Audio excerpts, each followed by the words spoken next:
G'day fellas and welcome to a casted game. Spawning up in the northeast side of the match, we've got Casper, who is playing the Rus. His opponent who spawns on the opposite side of the map, we've got Eric, who is playing the Holy Roman Empire. Going to be starting us off with a scout and then working his way into a prelate, compared to the other side of the map where we've got Casper, who's just starting off with a scout and obviously playing on the Rus. He's going to be having a great time because this map, nice and open. This is, I want to say Lipany. This is Lipany, and Lipany is one of those maps where the Rus are incredibly strong. There's a couple reasons why they're very good on this map, but the primary one is just because of the open nature of it. Means that the Rus are really able to take advantage of their mobility, of their scouts, that sort of thing. And it just makes it very easy, typically, for them to be able to take control of the game. Casper now going to be moving down towards the south and looking to pick up a couple of these hunts. Going to be looking out for a couple of his enemy hunts as well. Now, keep in mind, you want to be denying out hunts as much as possible if you are playing against a Rus player. And we can actually see that Eric, unfortunately, has run past his hunt but hasn't actually killed it. I don't think he has realized that. Now, keep in mind, these guys both very high ranked players. So Eric currently sits rank 39. Casper currently sits rank 44. So these players very close to each other, within 5 of each other, within 5 ranks of each other. But let's talk a little bit about how we expect this game to unfold, what we expect to happen. So we've already got the hunting cabin down from our Rus player Casper. So I wouldn't be surprised if we do see professional scouts coming out. Professional scouts has recently been nerfed within the last month. So it means that there's a lot more counterplay for it. Scouts obviously move a lot slower when they bring in these deer carcasses. So that's what I would expect that we would see, probably moving towards age 3 play. But I wouldn't be surprised genuinely if we did see age 2 play, just to try and deny some of these relics, because his opponent, Eric, is playing the Holy Roman Empire, and it is the name of the game when you're playing the Holy Roman Empire to collect relics. So you need to think about it from the perspective of Casper. How does he stop his opponent from collecting relics? How does he deny that? Now, obviously, the first thing he could do, he can pick them up himself. Now, if he goes for professional scouts, it's going to be a little bit slower for him to age up. So does he look to go that route? Maybe. Does he look to potentially put a hunting cabin down on his existing hunts that are out here? Well, that's another option as well. It's you know, when it comes to the sorts of decisions that you've got to make, you really got to prioritize what your game plan is, and you really need to think about it far in advance. So the way I would be thinking about it, if I'm Casper coming into this and I'm doing an assessment, I would be like, okay, well, I want professional scouts, but if I get professional scouts, it's going to delay my age up. So let's not go for it. Instead, I'm going to look to secure this hunt out here, and then I'm going to try and age up with my Abbey of the Trinity as quickly as possible, and then I'm going to look to secure this relic over here as my first relic, and then this relic here as my second relic, and then this one as my third relic. At the same time, I'm going to go for knights in the transition period while I'm going up, and look to secure them, and then that way I'm going to try and get my knights out and try and locate his prelates. So that's what I would be doing if I was Casper. But obviously, well, Casper may look to play it differently, so we'll have to see how he does play it. He's got plenty of bounty, 390 bounty at this point in the game. That is absolutely huge. Now, typically, you would expect players to get to 250. 250 is like what I would call the reasonable expectation. If you can hit 250, you're a happy camper. But Casper's just gone above and beyond. Not only has he gone past 250, he's gone past 350. He's heading towards that 400 mark, and if he kills this wolf, he's definitely going to get there. You can see that Eric trying to deny this wolf. He knows Casper's going to turn around. He gets the snipe. 25 gold going over to him. Casper not skipping a beat there. He is up to 420 bounty right now. Nice. That is a nice amount of bounty to have. Now, in addition to that, he's also got sheep that are back here. There's also plenty of other resources out on the map. So we will probably see him hit 500 before the 10th minute, because there are also boars that are out here. Those are going to net you 75. So it does look like he's going to be hitting a tier 3 game today. But we'll have a look now over towards Eric. We'll see how he's doing. Let's think about the game plan from Eric. Okay, if I'm Eric, what do I want to do? Well, I want to get my relics in. So I don't want to get the one that's closest to me first, because that's the easy one. I want to get these ones in the middle of the map. But have a look at the spawn that Eric has got. This is not a good spawn for Eric. Look at how balanced the the relics are. We literally have 1, 2, 3, 4 relics spawned outside the base of Casper. Literally, like, we've got, look, it's within 1 screen to the berries of Casper's base here. This relic over on this side, it's basically 1 screen away over here as well. It is it's not looking pretty right now for Eric. So I would almost be tempted to say, hey, you might want to play a little bit in Age 2 just to try and secure a foothold out there, prevent your enemy from gathering those relics, and then look to secure them yourself. We'll have to see how he looks to play it, though, because that is really what is going to be the name of the game, whether he can secure those relics, because if he can manage to get 3 of the relics in the bag at the Regnitz Cathedral, then he's going to be sitting on that 900 gold a minute passive, and he's going to be absolutely fine. He's going to put 3 of his 4 pieces for that Exodia together, and that's exactly what he wants to do. But now, we'll take a look over at Caspar, see how he's doing. Going to be dropping down an early barracks here. So, Caspar, on the other hand, or on the other side of the map, going to be looking to play it out a little bit in Age 2. Have we got that professional scouts coming in? Indeed we do. He's up to 440 bounty at the moment, so professional scouts has come in. Keep in mind he does have the golden gate, so there is always the potential that if he wants to go for a second town center, he's going to be able to do that. Whether he just wants to play it out in Age 3 and look to sell his wood for gold, then that's always going to be an option as well. But by dropping this barracks, to me, it indicates he is thinking about playing a little bit more in the second age just to defend his scouts. He's going to need to defend his scouts against these horsemen. You can see he's already got 1 horseman out, his opponent Eric, looking to sort of round up his opponent. Second horseman about to be completed. There she is. Third horseman coming out, and we've got an archery range. So these players looking to stick it to Age 2. Instead of bypassing and going straight for Age 3, players are indeed looking to play it in the second age here. So Eric going to be playing it very aggressive here with the archery range and the stable coming down. A lot of resources in the bank here, so he's going to be able to make plenty of units, and it looks like a scout going to be going down if he's not careful. Caspar going to be falling back here. One more stab, and I think it's going to be all she wrote for it. The scout is healing up slowly but steadily. He's on 9 health. Spear going to be coming out now, 10 health. Manages to make it alive. It survives with 2 health. Manages to get it away, and now we see why those early spears have come out for Caspar. It makes perfect sense. Now behind this, we'll check the tickets that Caspar's on. He's on 2 tickets. He's going to be able to make 2 trades if he wants.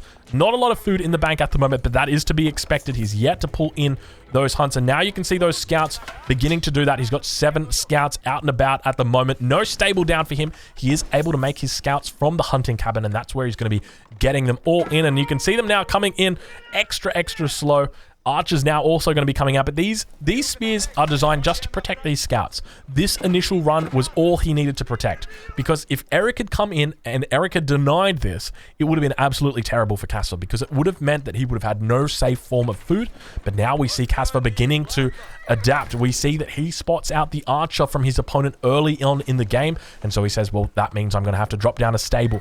He's going to have to look to get out an early night, and that's exactly what we're going to be seeing. And now down towards the south, Eric actually going to be spotting out. Look at this. Eric preemptively moving down towards the second hunt of Caspar, knowing that he's going to be wanting to come down here and secure this up. He has got professional scouts. He's cleaned up the first hunt. Now going to be turning his attention down towards that second. But this is where it comes in, that new professional scout change. I say new, but it's really about it's really about a month that it's been. It's still a relatively new change. I'll say that much with regard to the meta and watching how it unfolds. But one of the things to note is that he can always just come around to this hunt and just sneakily take it and secure that one. If he knows, and he does know, that that his enemy is down here, it's going to be very hard for him to contest this. Now, he can look to get early nights out, which he's doing, but you're not going to have a particularly favorable position now. He's going to look to come in here and secure up these one by one. You can see the early night coming in, going to be looking to make a connection. Unfortunately, it's quite lonely out here as it does manage to get picked off. You can see he's made a bit of a mistake. Caspar definitely overextending. Got to be careful. Drop down the deers, Caspar, or you're going to be losing all of those units. Look how slow they're running because he's got them all grouped together. Now finally dropping down the deer and going to be able to make their way out of here. But you can see that Caspar is definitely anchoring a little bit when it comes to this gameplay. He's thinking, all right, well, I need to kind of stick to this hunt. This is my second hunt. I need to fight for this. Well, no, Caspar, you don't need to fight for this right now. You got all that hunt under your town center that's safe. You can move out to this hunt over here on your enemy's side of the battle. He does look like he secures up 2 additional carcasses. Forces his opponent back with just a couple of early nights, but at the same time, this is exactly what his opponent wants because this is part of his game plan here. This is denying that early hunt from the Rus player, and he's doing a great job so far. My main concern is that he might be a little bit overextended here, may need to fall back, but you can see once again that these these slow boys are coming out. And Caspar now looks to repel off his opponent. He's done a great job and now switching into archers. So we do have the triple composition coming out here. Double stable, barracks, and the archery range. We are serious about Age 2, ladies and gentlemen, and so is Caspar. Let's have a look back over on the other side. Eric, on the other hand, take a look at the gold that he's got in the bank. Eric, calm down, my friend. That is a lot of gold. What are you doing with that? Are you saving for a... What can you buy with gold? I don't know. What can you buy with gold? Like, maybe back in the old days, what could you buy with gold? Because you don't buy a house with gold? Like, what's he saving for? Maybe he's saving for a rainy day? Insurance? Cows? Maybe he's looking to buy cows. Well, that kind of makes sense as well if he's buying cows using his gold for food. Yeah, that's a good thought. But now, speaking of good thoughts, it looks like Casper has had a good thought. He's going to come in and look to raid his opponent. First villager going to be going down. Second villager going to get picked off here if it's not careful. Does manage to fall back. And that villager does survive. Keeps those villagers alive. With the exception of that one that did go down. Eric definitely going to be in a bit of a tough position. But now we can see Casper is thinking about that third age. A lot of resources stacked up here. But you can see he is prepared to spend the resources. But he knows he doesn't have to. So we can see that both players here looking to do somewhat of a semi-fast castle play. Not necessarily going straight up to the castle age, but looking to secure a little bit of a foothold in the second age before moving on to that third age. Eric, on the other hand, still a bit of a way to go before he reaches that next age. Hasn't actually gone for professional scouts. We can see here that all of his hunts do remain intact. He's got 7 up over to the north, down towards the south, obviously. Still hunting that one up, so doing a pretty decent job there. A lot of horsemen out for him at this point in the game. Very food heavy, but now these early knights going to be coming in onto the wood line. Got to be careful here, Eric, as the second villager may potentially go down. There she goes. Does fall down. Doesn't, unfortunately, have any textile upgrade at this point. Spear's now going to be coming out and back down towards the south side of the base. We do spot that nice little bit of micro coming in here. Eric pulling back the one injured or one targeted horseman, and now going to force that early knight back to his opponent's base. Wheelbarrow coming through, one of the strongest upgrades here for the Holy Roman Empire. Let's talk about why exactly that is. So with the Holy Roman Empire, you've got that larger carry capacity, that extra 40%. Well, with the wheelbarrow, it increases that even more. So I think it works out to be you go from 10 to 14, and then with wheelbarrow you go up to 23. I could be wrong there. It might be, actually, I think it's 21. You go up to 21. But now we've got the age up that has come through for Casper. So going up with the Abbey of the Trinity, and already got those 2 warrior monks that are coming out. So you can see that he's out here camping. Look at that. Very, very sneaky Casper doing the right thing and looking to begin denying that that prelate. Doing the right thing, and that prelate is going to be able to make its way out as those spears do come in to collect it. And now we've got Eric reaching the castle age as well. So he's going to be able to come out, collect this close relic that he's got. But my main concern right now for Eric is this right here. He has got access to no close relics other than that initial one that he's got. There's nothing else out here. Nothing else at all. There we go. Oh, he's managed to pick up a second relic. He got the second relic in the middle of the map. Very, very sneaky. Now, one of the suggestions I have made is that, so if you take a look here at the movement speed, we've got 1.12 movement speed for this prelate as it runs away with the relic. We've got the warrior monk that's chasing down the prelate. Oh, it's not going to be pretty. It's not going to be pretty. Spears need to move out quickly. Eric trying his best to get this back. And I think that Casper's actually said, hey, I want that relic really badly. You need to... Is Casper coming into for the snipe? Is he actually going to take the relic? He can do it. He can come around. Look, the prelate's coming out, and I think we might have ourselves a relic steal coming out. This is absolute counterplay at its finest. You can see that Casper is overwhelming his opponent. The relic manages to make it away. No, run the other way. Wallalo comes in. Is it going to be going down in time? I don't think so. The horsemen going to be making their way out. No units getting turned over, but he is probably going to be losing this warrior monk. Unfortunately going down. We'll take a look at the movement speed. It's sitting on, I don't even see it, 1.22 tiles, and it does go down, so the steal is not going to be on right now. It does look like Eric able to stabilize as a knight begins to come out, looks to clean up the men-at-arms that's out on the front line. Second relic, going to be relatively safe for Eric, and he is going to be a happy camper right now as this second relic is picked up, is secured, and is placed firmly in the grasp of the Regnitz Cathedral. What an amazing set of events right there. That was absolutely beautiful. Now, there are still 3 relics out on the map right now. Now, Eric would be able to see that. Now, if you watch on the mini-map, You see how it disappears, that little logo? That means that the relic is gone, and Eric is able to see that. Even though he doesn't have any units over here, he will know that that relic is gone, because when he looks on the minimap, it will not be there anymore. These two will still be there. Now, he needs to pick up one more. He's managed to put 2 of the 3 legs together in his Exodia. Can he put the 3rd one together? That is going to be the name of the game. We'll take a look from Eric's perspective as the first Prelate begins moving out around the map and looking to secure up that 3rd and final relic. A fair mass coming out now for Eric, as he begins to turn his attention over towards his opponent. A lot of units out here. 2 warrior monks on the front line. He needs to be focusing these down ideally, and does indeed turn his attention towards them. First one going to be going down. Oh, it's going to be close. It's going to be close. It does get healed up by the warrior monk in the back. I absolutely love it. He's doing a bit of a ring around the rosy now. Prelate trying its best to get in there. Second warrior monk does manage to get out and make it alive. That Prelate, it could have done a little sneaky around the backside, and I think he would have been okay, but unfortunately, he's going to have a bit of a difficult time now, because these men-at-arm masses are beginning to build up. He's got a lot of armored units out here. He's going to need to pull out some crossbows if he's serious about his business. Casper going to be doing the same thing, because he is serious about his business, and now Casper looking to really try and be punishing his opponent. 3rd relic now going to be picked up from Casper, so I definitely think there was a window here where Eric could have gone for that 3rd relic, but unfortunately, it does look like 3 of the 5 relics will be going over to Casper, and I'll be honest with you guys, I don't think it would have happened if Casper's spawn wasn't this good. He had an absolutely amazing spawn. Just reviewing the spawn after we check in with this little battle that happens out on the front, you can see the knights trying their best to secure up this outpost on the front line, with the villagers putting it down. Not going to have a lot of luck as they do fall back. The crossbows on the back line going to be firing off and teeing off plenty of damage. Going to be cleaning up these these cavalry units. Not having a lot of luck here. Eric trying to commit to this, but at the same time realizing that if he does, he's going to be losing villagers, and indeed he does. You can see a lot of villagers coming down. Now crossbows finally coming out, and we are seeing the meta evolve, and I'm absolutely loving this. No animation cancelling. Professional Scouts is nerfed. It's just beautiful. You are seeing so much counterplay coming out, and now potentially we could see mangonels come out to counter the crossbows, or archers to come out. Who knows exactly what we're going to be seeing.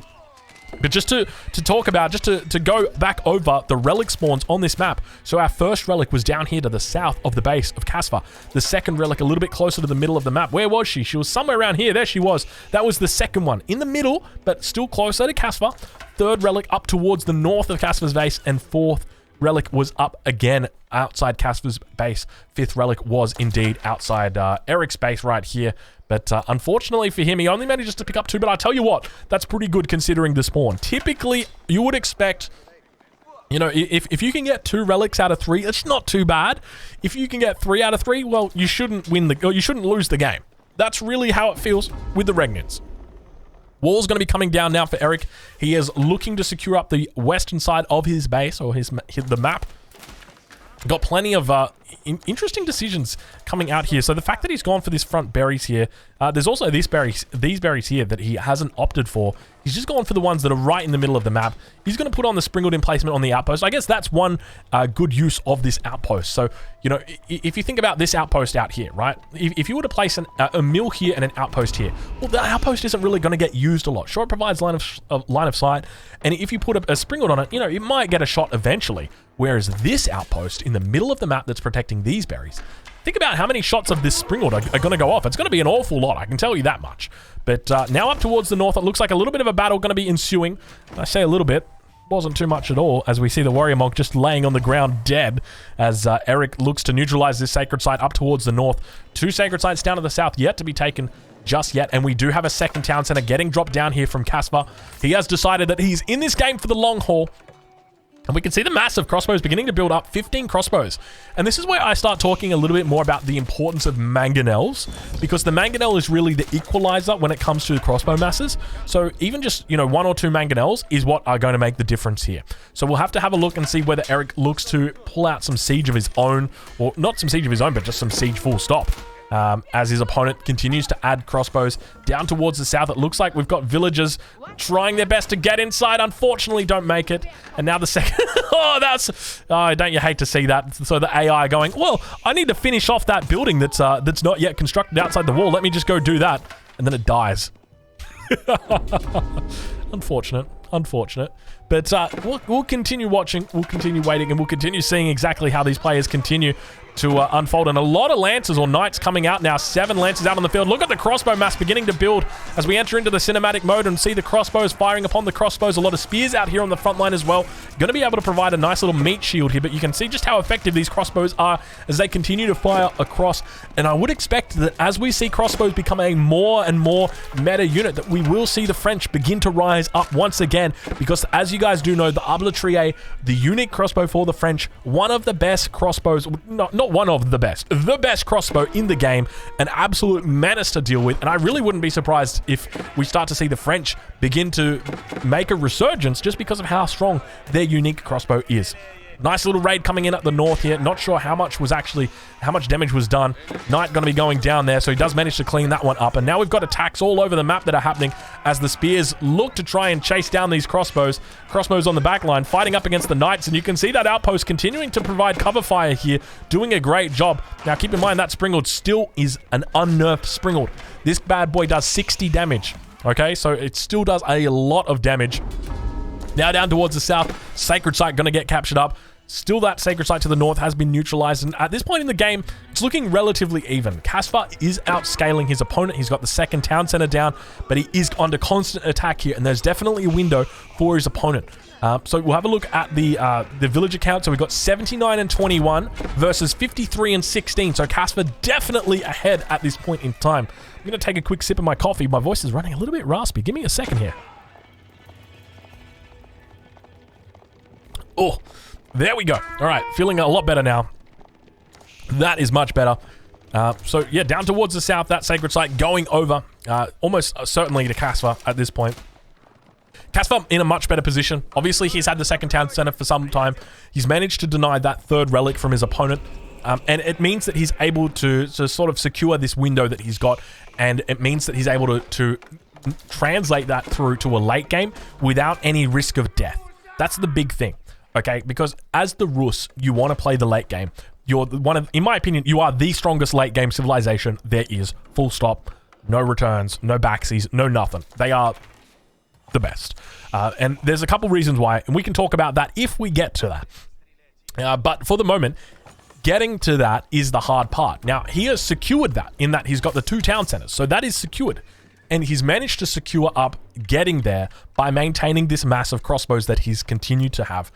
And so now we see Eric walling up. And to me, that's a bad sign. I don't want Eric to wall up. I mean, Eric really needs to play aggressive here, or he needs to go Imperial. Those are really his choices, because his opponent is going to be able to have a significant advantage when it comes to his economy, unless Eric gets into the Imperial Age.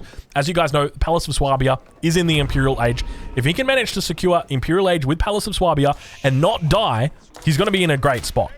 Whether he can actually do that, that's going to be a different question. So we'll have to see how he manages to play it out. Forward Castle does get dropped down, or forward keep gets dropped down, rather, on the front line here. Caspar, a whole bunch of idols just chilling out. Going to be able to drop down a house with 17 villages. That's a lot of villages on that house. But Mangonel going to be rolling out now. Mangonel, one of the infamous game finishers, in my opinion. If you want to finish the game, just get out a Mangonel or 2. You'll finish it real quick.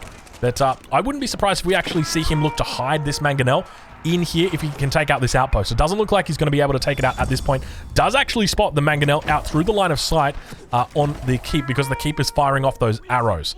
Second keep now going to be coming down here. It's going to be for Eric, though, and the Springald continuing to fire off these villagers down here, getting taken out by the Springalds. And now plenty of villagers on the front line here. Going to be dropping down more houses. Look at this bad boys here, sieging down the outposts. And this is a great spot here for Caspar. He is really looking to put a nail in the coffin. When it comes to Caspar, I think that he's doing the right thing, and he's walling up behind this. I think Caspar is in a great position. I don't see how Caspar can really lose this, other than getting side-swiped by a whole bunch of Mangonels. That would be the big thing for me. Like, getting wiped by a huge amount of siege. But now it looks like a bit of a battle, as we've got ourselves a bit of a castle race that begins to happen. Mangonels firing off, Lanchconnect getting onto the front line. These guys do get taken out. Unfortunately, a little bit of bad pathing right there with that cliff face. Mangonel continuing to fire off. You can just see how much damage these crossbows are able to achieve, and unfortunately the mass for Eric here is not going to be significant, but he does manage to secure up this castle. I don't see a lot of villagers that are building up the castle here for Cassva, and I think he's going to be able to hold on to this position. At the same time, Springald going to be firing off on the mangonels on the back line, manages to get the second shot off, third shot about to come out, going to be able to take that one out, and slowly but steadily, he does actually manage to stabilize here, and it looks like we are going to be having a bit of a retreat coming out from Cassva before he can try and finish off that one single Springald. Not going to have a lot of luck, and now, I mean, it's looking good for Eric at this point. He has held. That's what he wanted to do. My main concern, Eric not going to be able to make it up to the Imperial Age, and he needs to do that. He needs to get up to the Imperial Age yesterday. But he's having a difficult time doing that because he wasn't able to secure that third relic. And now we see that Springald trying to survive. You can see the crossbows focusing it down, managing to keep it alive with those villagers, and that outpost, or rather that keep, going to be able to just provide so much covering fire. I don't even see its arrows. Is he shotgunning arrows out? What's happening right there? Springald now. Springald got to be careful. Springald going to go down. Oh no, Springald not like this.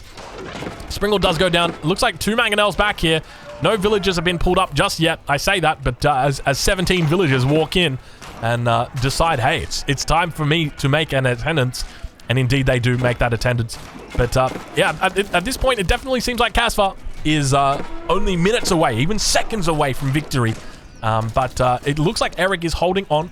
We see another barracks going to get dropped down from Eric. I don't know if this is the right decision. I don't think people know exactly what they should be doing yet against mass crossbow, because we haven't seen this unit. It's been so long since we've seen this unit out. Like, I think maybe the first week, the first 2 weeks of the game, we saw people making crossbows, but then people realized, well, hold on, I don't need to make crossbows because I can make Springalds only.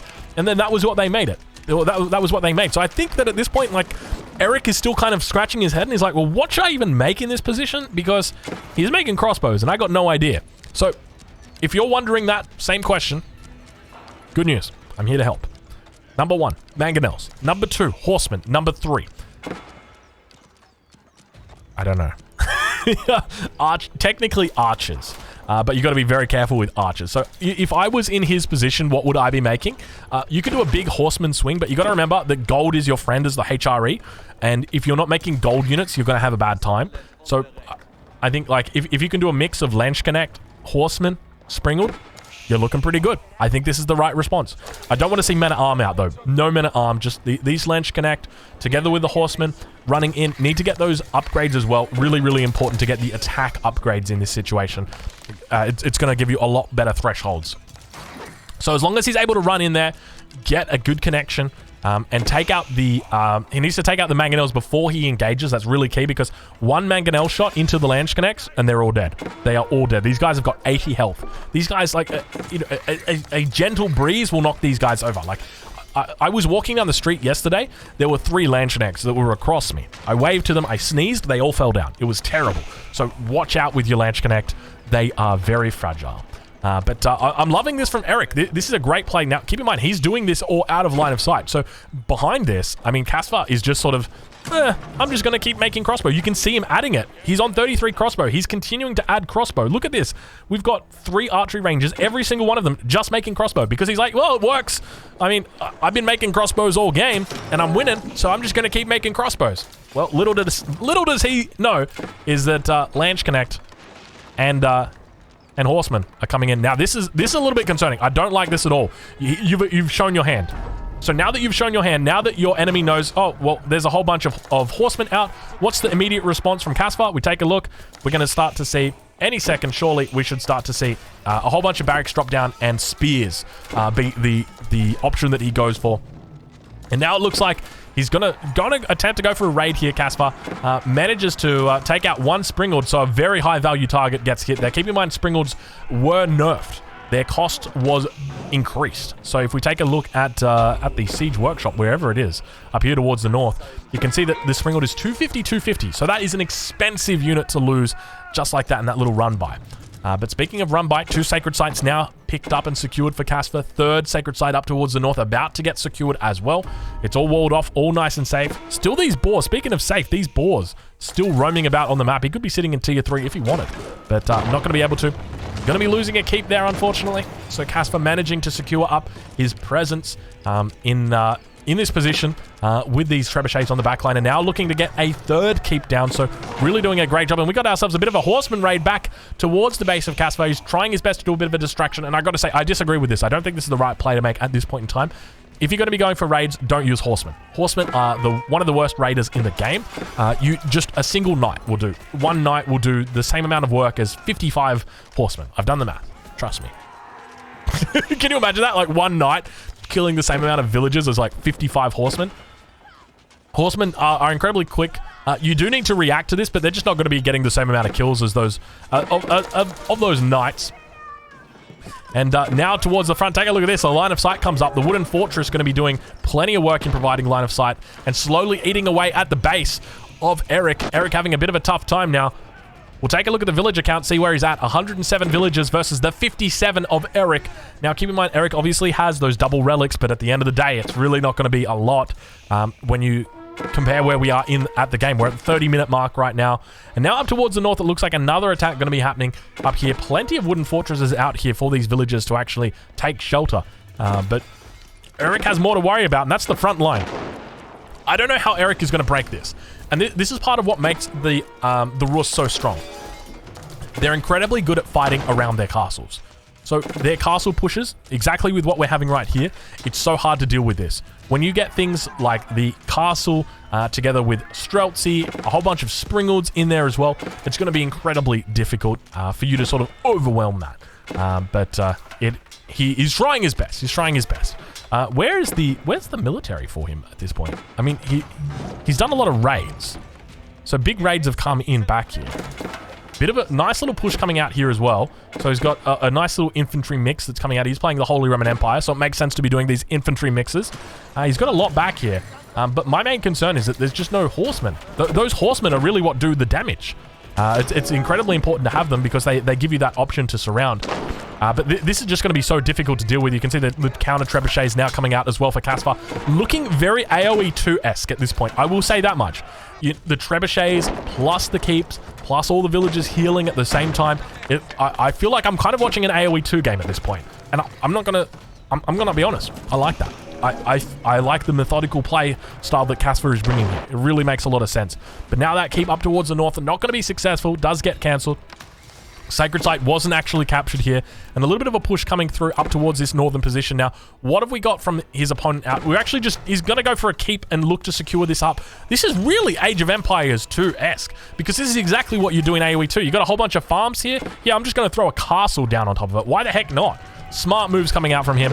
Horse Archer's going to be pushing out towards the front line, looking to try and scout out a bit more of that composition from his enemy. Not having a lot of luck just yet. Casper, for whatever reason, these guys are blind. They can barely see past their nose, it seems. But now a lot of line of sight, and it looks like a bit of a push going to be coming in, so deciding I'm not even going to wait for the Imperial Age. I'm just going to go straight in, and now we can see those Mangonels on the back line. You've got to be so careful. If a single Mangonel were to take shots at these, it would turn the tide of battle. But because there's so many units in here, he's got 3 trebuchets out. He's got 3 Springalds out, but not a single Mangonel. And the Mangonel is what would have turned the tide of battle. And now we've got the villagers beginning to run in.